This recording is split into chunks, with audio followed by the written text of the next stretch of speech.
Em Efésios, capítulo 1, como a Cássia leu, a gente vai ler do versículo 3 até o versículo 11. Diz assim a palavra de Deus: Bendito seja o Deus e Pai de nosso Senhor Jesus Cristo, que nos abençoou com todas as bênçãos espirituais nas regiões celestiais em Cristo. Porque Deus nos escolheu nele antes da criação do mundo para sermos santos e irrepreensíveis na sua presença. Em amor, nos predestinou para sermos adotados como filhos por meio de Jesus Cristo, conforme o bom propósito da sua vontade, para o louvor da sua gloriosa graça, a qual nos deu gratuitamente no amado. Nele temos a redenção por meio do seu sangue, o perdão dos pecados de acordo com as riquezas da graça de Deus, a qual ele derramou sobre nós com toda a sabedoria e entendimento. E nos revelou o mistério da sua vontade, de acordo com o bom propósito que ele estabeleceu em Cristo. Isto é, de fazer convergir em Cristo todas as coisas celestiais ou terrenas na dispensação da plenitude dos tempos. Aqui pega Nele internet. fomos também escolhidos, tendo sido predestinados conforme o plano daquele que faz todas as coisas segundo o propósito da sua vontade. Amém. Aqui em Efésios fala um pouco, na verdade fala muita coisa sobre o reino de Deus. E o reino de Deus, ele é maravilhoso. O reino de Deus é maravilhoso. Viver no reino de Deus é muito especial. Então, se você é casado e você está no reino de Deus, você tem ajuda de todos os lados. Você tem encontro de casados que ajuda. Você tem um discipulado que ajuda demais. Então, você é abençoado como casado. Se você é solteiro, também você tem um ministério incrível, no ministério de solteiros, né? Tem saídas, é maravilhoso. Se você tem filho, nós temos nova geração. Eu já fiz vários cursos na nova geração de como ser bons pais, de como criar filhos. Eu aprendi um pouco também sobre tempo de qualidade. Tempo de qualidade. Meus pais nem sabem o que é isso, tempo de qualidade. Eu não tive tempo de qualidade lá na época que meus pais me criaram. Era 7 filhos, era meio bagunçado lá na época, mas no reino de Deus a gente aprende a ter uns tempos de qualidade. Então o reino de Deus, ele vem para nós e nos preenche de todos os lados. Eu não sei em qual fase da vida você está hoje, se você é jovem, se você já está na melhor idade, como se diz hoje, mas a palavra de Deus fala sobre o reino.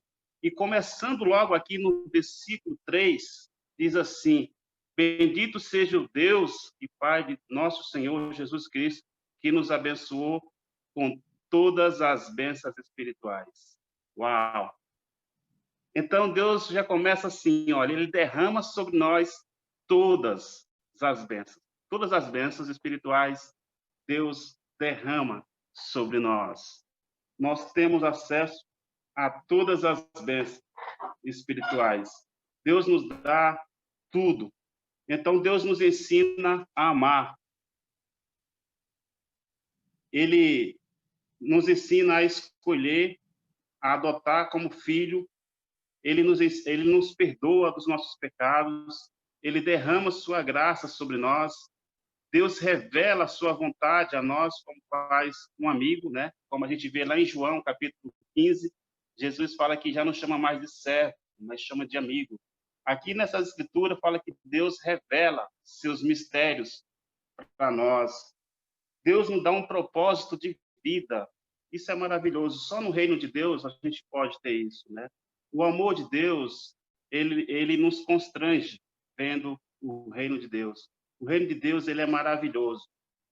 E eu pensando em tudo isso sobre o reino de Deus, a alegria que é o reino de Deus, eu pensei em algo que eu queria compartilhar com vocês. E a minha reflexão tem algumas bênçãos que Deus dá para nós, mas ele só vai dar para aqueles que participam, para aqueles que estão envolvidos, para aqueles que estão participando. Então, se você está na igreja, mas você não está participando, você está só assistindo, tem algumas bênçãos, talvez, que você não vai receber. Porque Deus, ele é muito bom, ele abençoa todo mundo. Ele abençoa nós que estamos aqui na igreja, que estamos no reino de Deus, e ele também abençoa outras pessoas que nem têm fé, nem conhecem Deus. Deus também está lá abençoando ele, porque Deus, ele é bom. Mas tem algumas bênçãos que você só vai receber se você estiver participando, se você estiver envolvido. E eu queria contar uma história.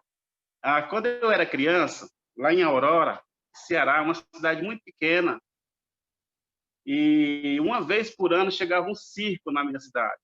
Chegava um circo e o circo precisava divulgar a programação do circo, tudo, anunciar para a cidade que tinha chegado um circo. Então, o palhaço saía nas ruas para dizer que tinha um circo. E quem fosse atrás do palhaço, cantando junto com o palhaço, gritando, fazendo aquela alegria na rua, você ganhava um carimbo no braço. Esse carimbo, se você não apagasse, quando fosse à noite, na hora do circo, você entrava, era seu ingresso, era aquele carimbo. Então, eu ia nisso, né? Eu ia lá, no período que eles marcavam, e aí a gente saía lá cantando na rua. E o palhaço saía gritando, hoje tem espetáculo, e nós gritávamos lá atrás, tem, sim, senhor! Tem malabarista? Nós tem, sim, senhor! E nós íamos nessa entoada, anunciando o circo, e quando chegava a noite, a gente era abençoado, a gente entrava sem pagar nada. Como é bom lembrar da infância, né? Então, eu penso nisso, participar faz todo sentido, irmão. Se você está no reino de Deus e você está só assistindo, só olhando e criticando e vendo o que alguém faz de certo ou errado, você está perdendo muitas bênçãos, né? Então, se você é solteiro, você tem que ter saída. É importante ter saída. Senão, não tem namoro. Mas se você tiver saída, você tem duas bênçãos para receber logo de cara. Ou você faz uma boa amizade, ou você namora. Mas você não perde se você tiver saída. Casados, se você quer ter o melhor que o casamento pode dar, pensa nisso. Qual que é a melhor bênção que um casamento pode dar? Todo mundo fala de casamento, qual que é? Se você quiser saber disso, você tem que participar dos encontros de casados. Senão, você não vai receber o carimbinho lá, você não vai receber as bênçãos. Então, pense nisso. Para receber a bênção, tem que participar. Deus guarda algumas bênçãos só para aqueles que participam. Lucas, capítulo 10. Paulo vai colocar aí, Lucas, capítulo 10. Aí, do versículo do 1 ao 4. Diz assim, depois disso, o Senhor designou... É isso mesmo? Isso. Depois disso, o Senhor designou outros 72 e enviou 2 a 2 adiante dele, a todas as cidades e lugares para onde eles estavam prestes a ir. E lhes disse, a colheita é grande, mas os trabalhadores são poucos. Portanto, peçam ao Senhor da colheita que mande trabalhadores para a sua colheita. Vão, eu os estou enviando como cordeiros entre lobos. Não leve bolsas, nem saco de viagem, nem sandálias. E não saúde ninguém pelo caminho. Amém? Se fosse hoje, talvez algum de nós dizia assim, poxa, mas isso não é sábio. Você mandar as pessoas por meio de lobos, que é isso? Não levar sandália, que é isso? Que absurdo, né? Então, Jesus manda os discípulos de 2 em 2. Não é para ficar ninguém isolado, mas de 2 em 2, Jesus manda 72. para anunciar a mensagem. E eles vão, e eles vão, e eles começam a participar. Lembra que eu estou falando sobre participar, sobre você viver, sobre você praticar. E isso faz a diferença. Em Lucas, capítulo 17, 10, 17, Paulo vai colocar aí, olha só. Os 72 voltaram alegres e disseram: Senhor, até os demônios nos submetem a nós e em teu nome. A Bíblia diz, irmãos, que eles voltaram cheios de alegria. A Bíblia diz que eles voltaram muito alegres. Eles voltaram radiantes. Eles não tinham uma reclamação sequer. A Bíblia fala que eles estavam todos muito animados. E sabe por que eles estavam animados, irmão? Porque eles estavam participando. Eles tinham sido ensinados, como todos nós. Mas eles não ficaram só na palavra, mas eles foram em ação. E eles praticaram. E a Bíblia descreve que eles voltaram muito animados. Anote aí, a gente não vai lá. Anota aí para você ler em casa. Atos, capítulo 5, versículo 40 ao 42. Os discípulos estavam praticando aquilo que Jesus tinha ensinado. E eles começam a anunciar a mensagem. E eles estão anunciando todos os dias anunciando a mensagem de Deus. E aí os líderes religiosos prendem os discípulos, levam eles para o sinédrio para fazer um julgamento. E lá no julgamento eles decidiram que vão açoitá-los, os discípulos. Vão dar uma surra nesses discípulos. E acontece exatamente isso. Os discípulos são açoitados nesse momento, eles levam a surra. E sabe o que acontece quando eles apanham lá e eles saem de lá? A Bíblia descreve que eles saem alegres, muito animados, muito felizes, e eles falam que nem era digno de ser humilhado pelo nome de Jesus. É coisa que talvez a gente tenha muita dificuldade de entender para todos nós. Mas aqueles homens, eles estavam vivendo o cristianismo. Eles estavam praticando o reino de Deus. E isso enchia o coração deles de alegria. Talvez vocês não estejam muito animados hoje, talvez, tá? Seja porque você não está praticando, seja porque talvez você não esteja vivendo o que Deus chamou para cada um de nós. Então, viver o reino de Deus é o que vai animar, irmãos, é o que vai dar sentido. Então, se eu ficar em casa e ficar só assistindo, eu não vou ter a experiência que esses irmãos tiveram. Um dia, eu vou perguntar para Pedro como que foi esse dia, né? Eu falo assim, mas Pedro, como é que você levou uma surra? E mesmo assim você sai animado, você sai feliz. E ele vai me contar tudo o que aconteceu naquele dia. Em Lucas, capítulo 10, versículo 21, até o versículo 24, aí, Paulo. Naquela hora, Jesus, exaltando no Espírito Santo, disse: Eu te louvo, Pai, Senhor do céu e da terra, porque escondeste estas coisas dos sábios e cultos e revelaste aos pequeninos. Sim, Pai, pois assim foi do teu agrado. Todas as coisas me foram entregues por meu Pai. Ninguém sabe quem é o Filho, a não ser o Pai. E ninguém sabe quem é o Pai, a não ser o Filho. E aqueles a quem o Filho quiser revelar. Então ele se voltou para os seus discípulos e lhe disse em particular: Felizes são os olhos que veem o que vocês veem. Pois eu digo que muitos profetas e reis desejaram ver o que vocês estão vendo, mas não viram. E ouvir o que vocês estão ouvindo, mas não ouviram. Irmão, Jesus ficou muito feliz. Jesus louvou a Deus. Jesus, eu consigo imaginar a reação de Jesus. Jesus podia dar pulos de alegria. Ele louvava a Deus, o Deus do céu, o Deus da terra. Por Deus, o Senhor é maravilhoso. O Senhor deu para esses pequeninos a oportunidade de participar. E aí, Jesus chama os discípulos em particular. Sabe aquela conversa que você pega seu irmão assim pelo ombro, você coloca a mão assim no ombro dele e fala assim para o seu amigo: ó, eu vou te contar uma coisa.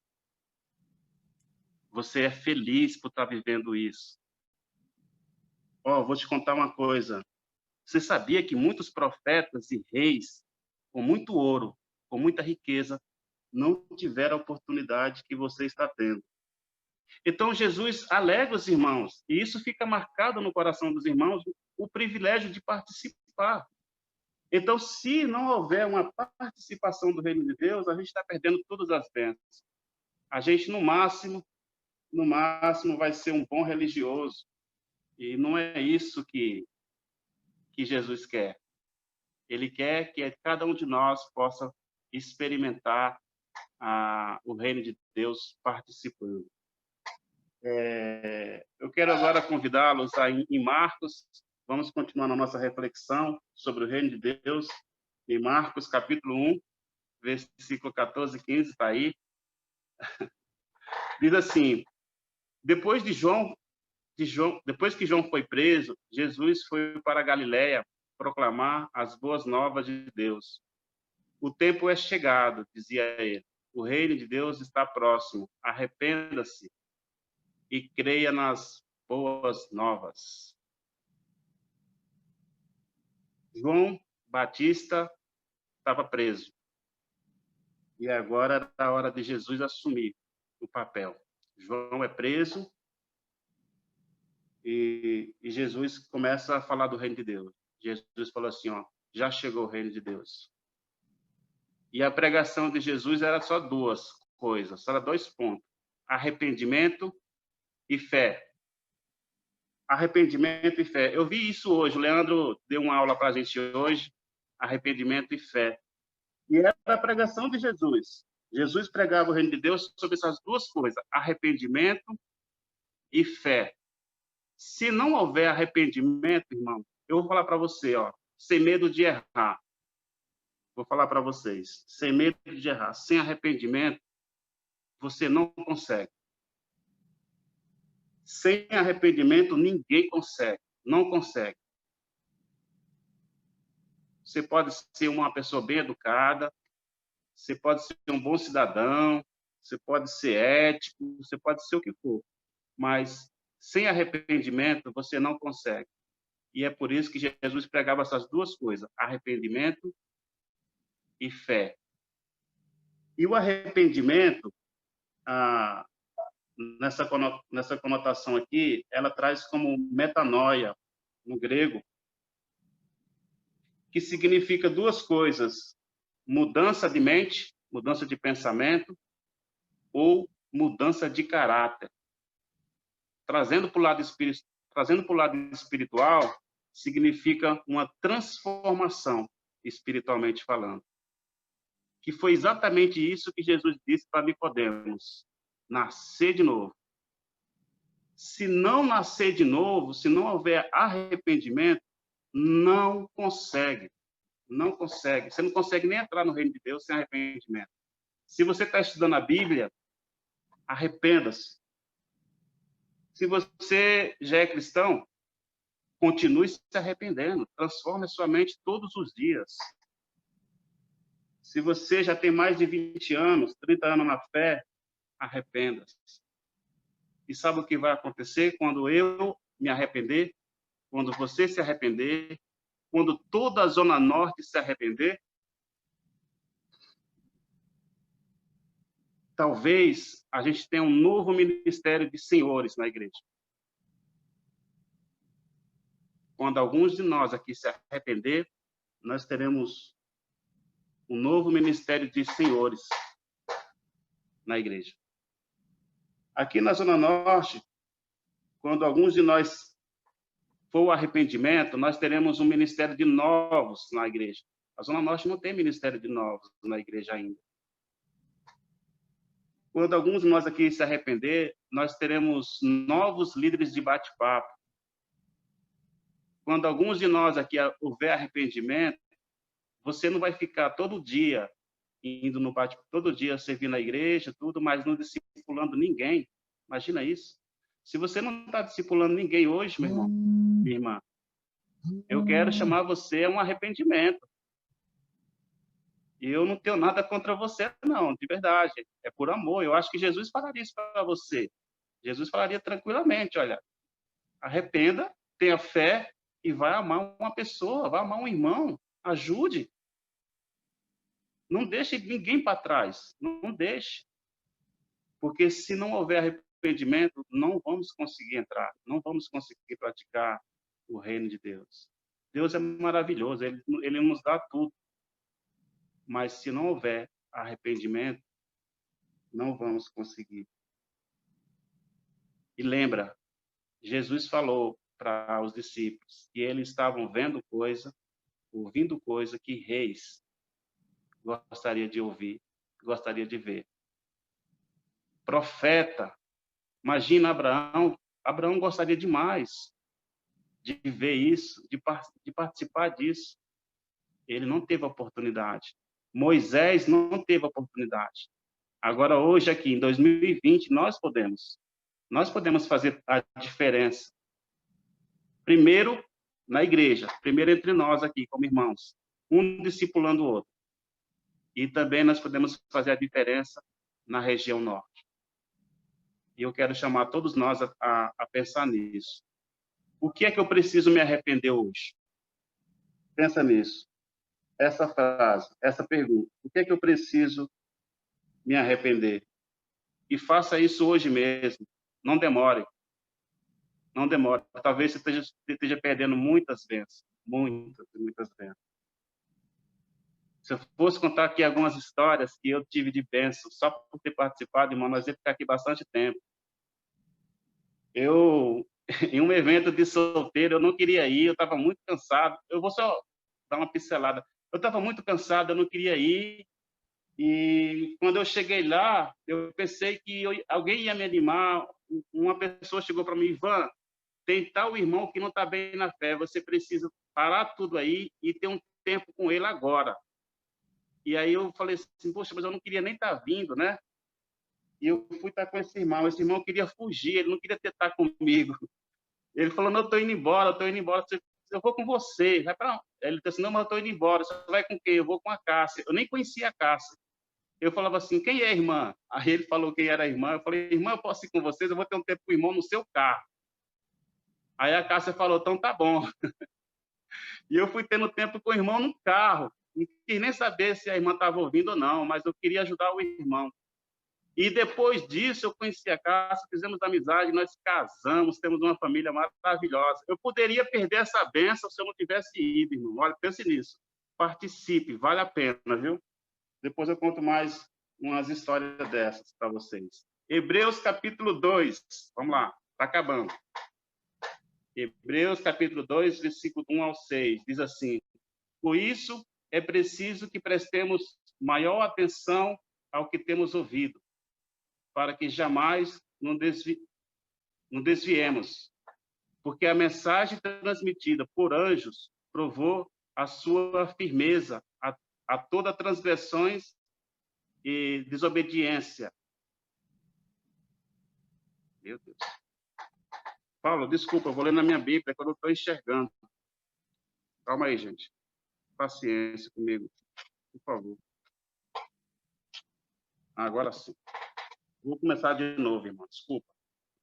Por isso é preciso que prestemos maior atenção ao que temos ouvido, para que jamais nos desviemos.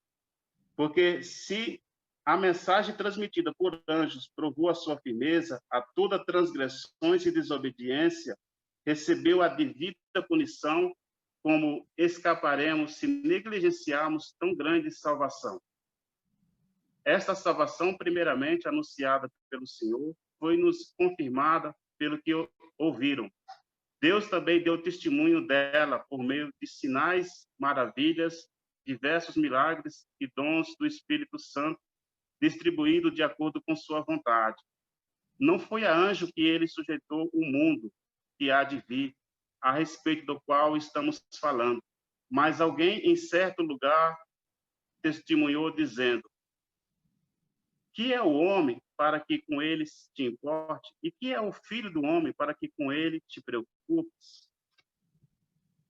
Quem é o homem, né? Quem sou eu? Quem é você para que Deus se preocupe tanto? Para que Deus derrame tanto essas bênçãos sobre nós? Deus distribuiu dons no reino de Deus. Deus fez milagres e milagres. Sabe para quê? Para nos convencer, para convencer a mim e para convencer a você. E isso, Deus não deu a nenhum anjo, Deus não deu a ninguém, mas deu ao homem, deu a mim, deu a você. Que nós possamos ter essa alegria, que nós possamos ter esse encorajamento. Eu espero que hoje de manhã Deus possa ter te encorajado. A palavra de Deus possa ter te encorajado de alguma forma para você ser grato por tudo que você está recebendo. Hoje, nós tivemos uma reflexão, o Leandro deu uma aula para a gente hoje, a gente começou a lembrar de tudo que Deus fez na Zona Norte. A gente nem esperava um dia estar aqui, olha só. Né? Então, Deus foi juntando, Deus foi dando o Pedro, a Hanna, foi levantando homens e mulheres, foi vindo a Paulinha, foi vindo várias pessoas, o Luiz, a Cláudia. A gente foi formando um time e Deus tem sido maravilhoso. Agora é hora da gente continuar. Agora tem alguns irmãos que precisam de discipulado. O que é que nós temos que fazer? Ajudar esses irmãos que estão sendo discipulados. Tem alguns irmãos que precisam de ajuda. O que é que a gente tem que fazer? Vamos lá, vamos ajudar, vamos participar. Pensa bem isso, irmãos. Tem bênção que Deus só dá para você se você participar. Se você não participar, você vai perder. Então, participe. Deus abençoe a todos. Ótimo domingo. Era isso que eu queria passar para vocês.